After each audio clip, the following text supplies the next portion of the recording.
Basic part second year में हमारा चल रहा था कार्बोक्सिलिक एसिड।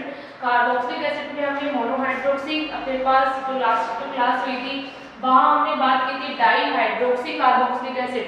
डाई हाइड्रोक्सी जो आप लोगों के पास कार्बोक्सिलिक एसिड था उसमें हमने एग्जांपल लिया था टार्टोनिक एसिड, टार्ट्रिक एसिड हमारे पास था।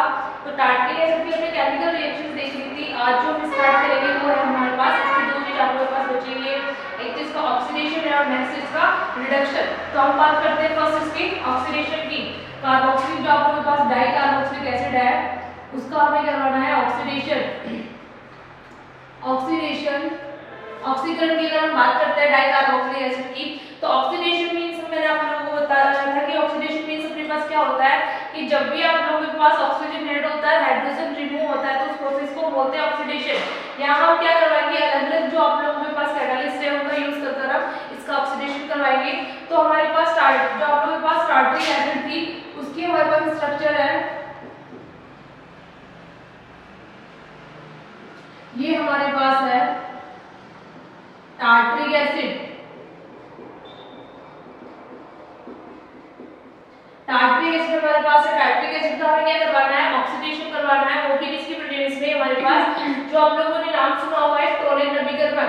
टोलेन नवीकरण का हमारे पास क्या होता है, जो आप लोगों के पास सिल्वर जो आप लोगों के पास हाइड्रोक्साइड होता है उसको क्या बोलते हैं, अमोनियम सिल्वर जो आप लोगों के पास हाइड्रोक्साइड होता है हमारे पास उसको हम क्या बोलते हैं, टोलेन नवीकरण। तो इसकी अगर हम फॉर्म में देखते हैं तो वहां जब भी इसका ऑक्सीडेशन करवाते हैं तो हम यूज करते हैं सिल्वर ऑक्साइड। जैसे हम सिल्वर ऑक्साइड का यूज करते हैं टोलेन जो आप लोगों के पास टार्ट्रिक एसिड है उसका ऑक्सीडेशन जब हम करवाते हैं तो इसके ऑक्सीडेशन के थ्रू हमें क्या मिलता है, एक तो आप लोगों के पास बनता है इसका टार्टोनिक एसिड, यानी कि जो नीचे वाला आप लोगों के पास कार्बोक्सिलिक एसिड है उसका हमारे पास क्या होता है, यहाँ पे ऑक्सीडेशन होता है। तो ये हमारे पास बनता है टार्टोनिक एसिड। ये हमारे पास क्या है, टार्टोनिक एसिड है। जैसे हमारे पास टार्टोनिक एसिड की फॉर्मेशन होती है तो ये आप लोगों के पास दो आप लोगों के पास ग्रुप प्रेजेंट है। तो ये हमारे पास जो नीचे वाला ग्रुप है उसका क्या होता है, हमारे पास ऑक्सीडेशन होता है किसके साथ, टोलेन रिएजेंट के साथ। ये हमारे पास क्या है, टोलेन रिएजेंट। ये टोलेन रिएजेंट है प्लस हमारे पास में सिर्फ प्रोडक्ट के रूप में क्या मिलता है, हमारे पास यहाँ पे कार्बोक्सिलिक एसिड है तो हमारे पास यहाँ पे बनता है कार्बन डाइऑक्साइड, प्लस हमारे पास सिल्वर आप लोगों के पास रिमूव होता है, प्लस हमारे पास बनता है H2O। यहाँ हमारे पास क्या है, जैसे हमारे पास कार्बोक्सिलिक एसिड आप लोगों का रिमूव होगा तो हमारे पास कितने टू आप लोगों के पास सिल्वर जो होते हैं वो रिमूवल शो करते हैं। ये आप लोगों ने इसको क्या होते हैं, रजत दर्पण परीक्षण आप लोगों ने पढ़ा होगा, लैबोरेटरी में किया होगा रजत दर्पण परीक्षण, वही क्या होता है आप लोगों के पास टोलेन रिएजेंट के थ्रू होता है। तो ये हमारे पास जैसे जो आप लोगों के पास टार्ट्रिक एसिड है उसको हम सिल्वर ऑक्साइड के साथ या फिर टोलेन रिएजेंट के साथ ऑक्सीडेशन करवाते हैं। जो आप लोगों के पास टेस्ट ट्यूब आप लोगों के पास होती है तो वो टेस्ट ट्यूब में आप लोगों के पास नीचे आप लोगों के पास एक सिल्वर कलर का एक अवशेष या फिर पीपीटी आप लोगों के पास बन जाती है, प्रेसिपिटेट आप लोगों के पास बन जाता है। इसको हम बोलते हैं टोलेन रिएजेंट के थ्रू ऑक्सीडेशन। ये अपने पास फर्स्ट था इसका ऑक्सीडेशन में। नेक्स्ट अगर हम बात करते हैं सेकंड, अगर हम देखते हैं इसका ऑक्सीडेशन में बात करते हैं तो अपने पास क्या होता है, फेंटेन रिएजेंट का आप लोगों ने नाम सुना होगा। फेंटेन रिएजेंट हमारे पास क्या होता है, ferrous sulphate plus H2O2 hydrogen oxide हम यूज करते हैं तो उसके थ्रू हम जैसे ऑक्सीडेशन करवाते हैं तो वहां हमारे पास क्या बनता है, डाई हाइड्रोक्सी आप लोगों के पास डाई हाइड्रोक्सी आप लोगों के पास मैलिक एसिड की फॉर्मेशन होती है। तो वैसे ही हमारे पास क्या होगा, अगर हम सेकंड ऑक्सीडेशन करवाते हैं इसमें तो हमारे पास है from Fountain reagent. Fountain reagent के थ्रू हम करवाते हैं। फेंटेन रिएजेंट में हम क्या लेते हैं, फेरस सल्फेट प्लस H2O2 ये हमारे पास आता है। ये हम इसको बोलते हैं फेंटेन रिएजेंट। इसके थ्रू हमें क्या करवाना है, इसका ऑक्सीडेशन करवाना है। तो वही हमारे पास फर्स्ट क्या है, टार्ट्रिक एसिड हमारे पास है। ये हमारे पास है टार्ट्रिक एसिड। इस टार्ट्रिक एसिड का हमें करवाना है फेंटेन रिएजेंट के थ्रू ऑक्सीडेशन, यानी कि फेरस सल्फेट प्लस हमारे पास होता है H2O2। इसके थ्रू जैसे हम इसका ऑक्सीडेशन करवाते हैं तो हमारे पास क्या बनता है, यहाँ से जैसे इसका ऑक्सीडेशन होगा हमारे पास तो यहाँ पे रिमूवल क्या आप लोगों के पास होगा, हमारे पास इसमें बनता है मेल डाई हाइड्रोक्सी मैलिक एसिड की फॉर्मेशन होती है। तो जैसे अपने पास डाई हाइड्रोक्सी मैलिक एसिड बनेगा यहाँ से तो हमारे पास बनता है डाई हाइड्रोक्सी, ये हमारे पास है मैलिक एसिड, ये हमारे पास इधर क्या है टार्ट्रिक एसिड है। हमने क्या लिया है किसका रिडक्शन करवाया है टार्ट्रिक एसिड का रिडक्शन करवाया है। यहाँ पे हमने यूज किया है Fountain reagent, Fountain reagent plus हमारे पास यहाँ प्रोडक्ट के रूप में क्या मिला है डाई हाइड्रोक्सी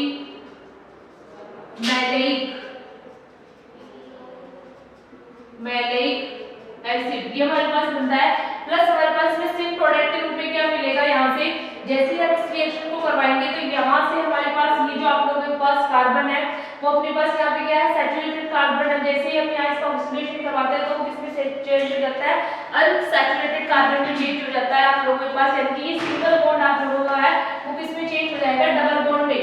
प्लस हमारे पास यहाँ पे क्या रिमूव होगा H2, यहाँ से अपने पास है हाइड्रोजन जो है वो आप लोगों के पास रिमूव होंगे और यही हमारा ऑक्सीडेशन होता है, या तो ऑक्सीडेशन में हमारे पास ऑक्सीजन ऐड होता है या फिर हाइड्रोजन रिमूव होता है। तो ये कौन सी प्रोसेस को फॉलो कर रहा है यहाँ पे हमारे पास H2 का रिमूवल कर रहा है, तो ये भी अपने पास क्या होगा ऑक्सीडेशन में काउंट होता है। ये हमारे पास है फेंटेन रिएजेंट के थ्रू, फर्स्ट हमने देखा था किसके थ्रू सिल्वर नाइट्राइड के थ्रू। थर्ड हम देखते हैं इसमें जो ऑक्सीडेशन में हमारे पास थर्ड नंबर पे है वो हमारे पास है नॉर्मली जो आप लोगों का है ऑक्सीडेशन में थर्ड हम लेके चलते हैं CO2 रेस्टो हमारे पास में रिमूव होता है, जिससे आप लोग किसी भी रिएक्शन के थ्रू हम ऑक्सीडेशन करवाते हैं। जैसे हमारे पास होता है पोटेशियम डाइक्रोमेट Cr2O, इसके अलावा हम यूज करते हैं कंसंट्रेट एस्ट्रोसल्फर वगैरह उनके थ्रू, कैमेलोफोर के थ्रू, पोटेशियम आप लोगों के पास मैग्नेट के थ्रू, इनके थ्रू हम क्या करवाते हैं इसका ऑक्सीडेशन करवाता है। तो ऑक्सीडेशन में हमारे पास क्या होगा जैसे हम ऑक्सीडेशन करवाएंगे यहाँ पे तो हमारे पास फ्रॉम फर्स्ट हमारे पास थर्ड नंबर पे है फ्रॉम कैमेलोफोर या फिर K2Cr2O7 पोटेशियम क्रोमेट या फिर हमारे पास आता है SO2 आप लोगों के पास हाइड्रोजन पेरोक्साइड है। जैसे ही हमारे पास आएगा यहाँ पे रिडक्शन में तो ये अपने पास कौन सा है थर्ड नंबर वाला होगा। इस फर्स्ट हमने देखा था कौन सा टॉलरेंट रिएजेंट, सेकंड हमने देखा पेंटेन रिएजेंट, थर्ड नंबर पे हमारे पास क्या है कोई भी अगर आप लोगों के पास रिएजेंट है उनके थ्रू हम क्या करवाते हैं इसका ऑक्सीडेशन करवाते हैं। तो वही हमारे पास क्या होगा malic acid sorry tartonic acid, tartaric acid हमारे पास है। इस टार्ट्रिक एसिड का हमें क्या करवाना है ऑक्सीडेशन करवाना है, यानी कि हम मेनली यूं लिख देते हैं कि किसी भी आप लोगों के पास कैटालिस्ट आप लोगों के पास हो सकता है वो हमारे पास कैमेलोफोर भी हो सकता है, K2Cr2O7 भी हो सकता है हमारे पास। तो जैसे ही हम ऑक्सीडेशन करवाते हैं तो फर्स्ट हमारे पास क्या बनता है यहाँ पे एक तो हमारे पास रिमूव होता है CO2 में H2O, यानी कि हम बनाते हैं इसका प्रोडक्ट। तो ये हमारे पास होता है फर्स्ट आप लोगों के पास बनता है ये आप लोगों में स्पीशीज बनती है। तो हमारे पास यहाँ पे क्या है जैसे भी इसका ऑक्सीडेशन करवाता है तो प्लस हमारे पास यहाँ पे रिमूव होता है CO2 प्लस H2O, इनका हमारे पास रिमूव होता है। ये हमारे पास क्या है अभी मैंने आप लोगों को बताया था जब हमने क्या करवाई थी इसकी रिएक्शंस करवाई थी किसके साथ सिल्वर ऑक्साइड के साथ यानी टॉलरेंट मेजरमेंट के साथ। तब हमने क्या लिखा था ये क्या है टार्टोनिक एसिड, टार्टोनिक एसिड हमारे पास है। प्लस इसका क्या होता है ये जो रिएजेंट आप लोगों के पास होते हैं वो कौन से K2Cr2O7 आप लोगों के पास कैमेलोफोर यानी पोटेशियम परमैंगनेट आप लोगों के पास है, पोटेशियम डाइक्रोमेट आप लोगों के पास यानी K2Cr2O7 और SO2। ये क्या होते हैं आप लोगों के पास पावरफुल आप लोगों के पास ऑक्सीडाइजिंग एजेंट होता है, पावरफुल होता है। इस कारण से हम क्या करवाते हैं इसका वापस से आप लोगों के पास क्या होता है एक बार और ऑक्सीडेशन होता है। तो जैसे ही हम ऑक्सीडेशन करवाते हैं तो हमारे पास बनता है लास्ट में ये हमारे पास बनता है इसको हम बोलते हैं ऑक्सैलिक एसिड, ये हमारे पास है इसको हम बोलते हैं ऑक्सैलिक एसिड। जैसे हमारे पास ऑक्सैलिक एसिड की फॉर्मेशन होती है प्लस हमारे पास यहाँ पर भी रिमूव क्या होगा कार्बन डाइऑक्साइड और H2O, इनका हमारे पास रिमूवल होता है। प्रोडक्ट के रूप में हमारे पास क्या बनता है ऑक्सैलिक एसिड और टार्टोनिक एसिड, इन दोनों की फॉर्मेशन होती है। तो ये अपने पास ऑक्सीडेशन में था कि ऑक्सीडेशन में हम क्या करवाते हैं जैसे किसी भी रिएजेंट के थ्रू ऑक्सीडेशन करवाते हैं तो डिपेंड ऑन रिएजेंट आप लोगों के पास कौन सा यूज में ले रहे हैं उसके अकॉर्डिंग अपना प्रोडक्ट की फॉर्मेशन होती है। ये ऑक्सीडेशन वाला था। नेक्स्ट हम बात करते हैं इसकी जो आप लोगों के पास टार्ट्रिक जो एसिड होता है उसकी स्ट्रक्चर क्या होती है मैंने आप लोगों को बताया। ये जो टार्ट्रिक एसिड है अपने पास स्ट्रक्चर है, इस टार्ट्रिक करोगे, कैसे हम देखते हैं कि ये जो स्ट्रक्चर है वो उसकी आप लोगों के पास सही स्ट्रक्चर है, यानी कि ये जो आप लोग जितने भी इसके कार्बन वगैरह यूज किए वो आप लोगों के पास फिक्स कार्बन है। तो हम क्या करेंगे, इसके लिए जो अलग अलग साइंटिस्ट है उन्होंने अलग अलग चीजें बताई है। तो हमारे पास जैसे हम बात करते हैं इसमें, तो हम इसको ले सकते हैं, नेक्स्ट है हमारा टार्ट्रिक एसिड में इसकी स्ट्रक्चर। नेक्स्ट टॉपिक है हमारा स्ट्रक्चर ऑफ टार्ट्रिक एसिड। और टार्ट्रिक एसिड की हमने स्ट्रक्चर क्या ली,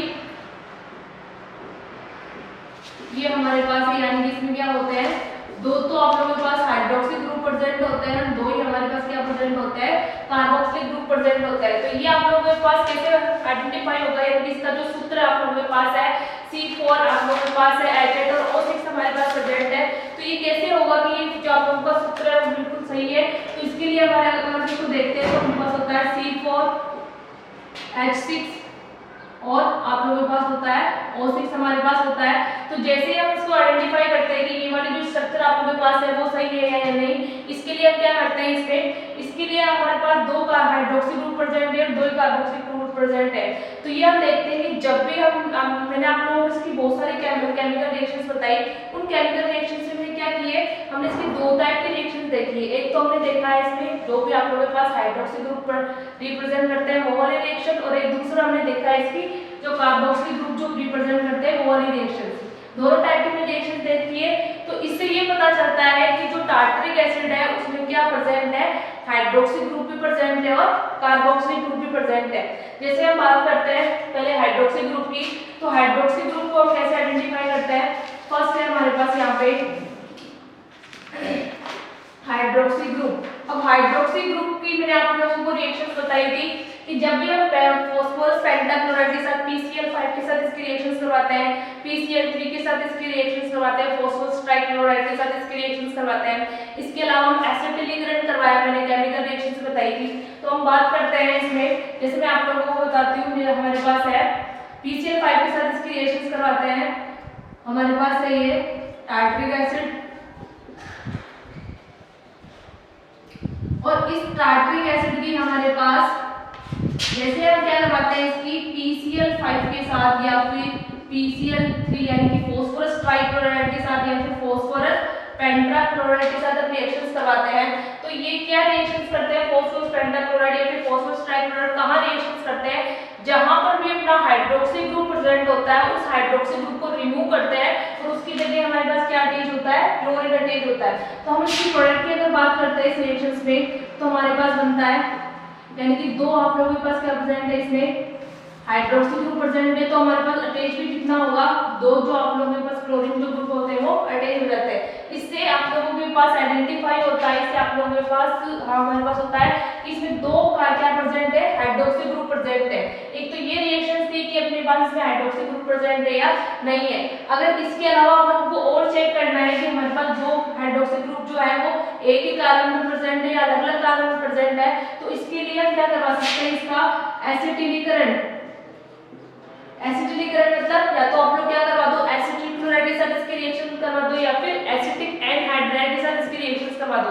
जैसे ही हम एसिटिक क्लोराइड या फिर एसिटिक एनहाइड्राइड के साथ इसकी रिएक्शंस करवाते हैं तो हमारे पास क्या बनता है, वही आप लोगों के पास हाइड्रोक्सी ग्रुप रिमूव होगा और उसकी जगह क्या आ जाता है, हमारे पास एसिड ग्रुप आप लोगों का अटैच हो जाएगा। तो इस रिएक्शन से भी आप लोगों को आइडेंटिफाई होता है कि इसमें क्या प्रेजेंट है, दो हाइड्रोक्सी ग्रुप प्रेजेंट है। नेक्स्ट अगर हम बात करते हैं इसकी कार्बोक्सिलिक एसिड की, कि कार्बोक्सिलिक एसिड अपने पास है वो आप लोगों के पास कैसे आइडेंटिफाई होगा कि इसमें दो कार्बोक्सिलिक एसिड है और दोनों कार्बोक्सिलिक एसिड एक कार्बन पर ना होकर दो अलग अलग कार्बन प्रेजेंट है। तो इसके लिए हम क्या करवाते हैं, कार्बोक्सिलिक एसिड की हमारे पास जब भी हम रिएक्शंस करवाएंगे इसमें एक चीज आप लोगों ने देखी होगी, जब अपने पास एक कार्बन पे दो कार्बोक्सिलिक एसिड प्रेजेंट होते हैं तो हम उसको हीट करते हैं तो उसमें से क्या रिमूव होता है, CO2 रिमूव होता है ना। तो हमारे पास ऐसी कोई सी भी रिएक्शन आप लोगों ने आइडेंटिफाई नहीं की होगी जहां पे अपने पास क्या रिमूव हो, CO2 आप लोगों के पास रिमूव हो, कार्बन डाइऑक्साइड। तो इस रिएक्शन से भी ये आइडेंटिफाई होता है कि ये जो आप लोगों के पास टार्ट्रिक एसिड है वो हमारे पास क्या है, इसमें जो दो कार्बोक्सिलिक एसिड है वो एक कार्बन पर ना होकर दो अलग अलग कार्बन पे आप लोगों के पास प्रेजेंट है। इसके अलावा हमने कार्बोक्सिलिक एसिड की रिएक्शंस करवाई थी, कार्बोक्सिलिक एसिड की बहुत सारी, तो वो आप लोगों के पास हमारे पास जैसी रिएक्शंस होती है तो उसके थ्रू भी हम आइडेंटिफाई कर सकते हैं कि इसमें क्या प्रेजेंट है, दो कार्बोक्सिलिक ग्रुप प्रेजेंट है और दोनों कार्बोक्सिलिक क्या है, अलग अलग आप लोगों के पास ग्रुप के पास प्रेजेंट है। तो ये स्ट्रक्चर से रिलेटेड सी कुछ चीजें थी कि अपने पास जैसे ही हमारे पास टार्ट्रिक एसिड आता है, टार्ट्रिक एसिड में हमारे पास ये उसकी स्ट्रक्चर है वो कैसे आप लोगों के पास सही होती है कि हमारे पास ये स्ट्रक्चर आप लोगों के पास फिक्स है आप लोगों का टार्ट्रिक एसिड की। तो इसे स्ट्रक्चर से क्वेश्चन भी आप लोगों को आता है कि हमारे पास इसकी संरचना सूत्र को निर्धारण कीजिए, तो वहां आप लोगों को ये सब चीजें मेंशन करनी पड़ती है कि टार्ट्रिक एसिड में 2 हाइड्रोक्सी ग्रुप प्रेजेंट है, इसमें अपने पास 4 कार्बन प्रेजेंट है, इसमें ऑक्सीजन कितने हैं और आप लोगों के पास हाइड्रोजन कितने हैं। तो ये आप लोगों को संरचना सूत्र से रिलेटेड है। इसके बाद हम बात करते हैं इसके यूजेस की, जो लास्ट अपना होता है इसमें, यानी कि अपने पास क्या हो जाएगा, जो डाई हाइड्रोक्सी आप लोगों के पास कार्बोक्सिलिक एसिड हो जाएगा वो कंप्लीट हो जाएगा। तो लास्ट हम बात करते हैं इसके यूजेस की। अब यूजेस में अगर हम बात करते हैं तो टार्ट्रिक एसिड मैंने आप लोगों को स्टार्टिंग में बताया था कि जो आप लोगों के पास खट्टे जो आप लोगों के पास चीज आती है जैसे इमली वगैरह आप लोग यूज करते हो, तो वहां अपना क्या होता है, उसमें टार्ट्रिक एसिड प्रेजेंट होता है। एक तो ये आप लोगों के पास क्या होता है, एडीएमएल के रूप में यूज में आता है ना, फर्स्ट इसका यूजेस हम देख सकते हैं। इसके अलावा हम यूज करते हैं इसका जो आप लोगों के पास एंटीसेप्टिक जो होता है उसके रूप में हम यूज करते हैं, एंटीसेप्टिक में भी हम यूज कर सकते हैं इसका टार्ट्रिक एसिड का। इसके अलावा जिसकी हमने केमिकल रिएक्शंस वगैरह करवाई, यानी कि वो आप लोगों के पास पीसीएल पाइप जो लैबोरेटरी जो आप लोगों के पास होता है, कुछ रिएजेंट ऐसे होते हैं जिनके थ्रू हम इसकी फॉर्मेशन कर सकते हैं। तो ये अपने पास 2 तरह के यूजेस थे टार्ट्रिक एसिड की। ये आप लोगों का क्या है, हमारे पास कार्बोक्सिलिक एसिड चल रहा था, कार्बोक्सिलिक एसिड में हमने मोनो हाइड्रोक्सी कार्बोक्सिलिक एसिड यानी कि उसमें मैलिक एसिड की हमने बात कर ली। उसके बाद में मैंने आप लोगों को बताया di hydroxy carboxylic acid, di hydroxy carboxylic acid में हमने एग्जांपल क्या लिया, टार्ट्रिक एसिड हमने एग्जांपल लिया, ये अपना कंप्लीट हो गया। अब हम बात करेंगे क्या, ट्राई हाइड्रोक्सी कार्बोक्सिलिक एसिड की, यानी कि ऐसा कार्बोक्सिलिक एसिड जिसके पास क्या प्रेजेंट हो, 3 हाइड्रोक्सी ग्रुप प्रेजेंट हो। तो 3 हाइड्रोक्सी ग्रुप जो अपने पास प्रेजेंट होता है तो उसका हम एग्जांपल लेके चलेंगे सिट्रिक एसिड। सिट्रिक एसिड की हम बात करेंगे नेक्स्ट क्लास में। आज के लिए इतना ही, थैंक यू।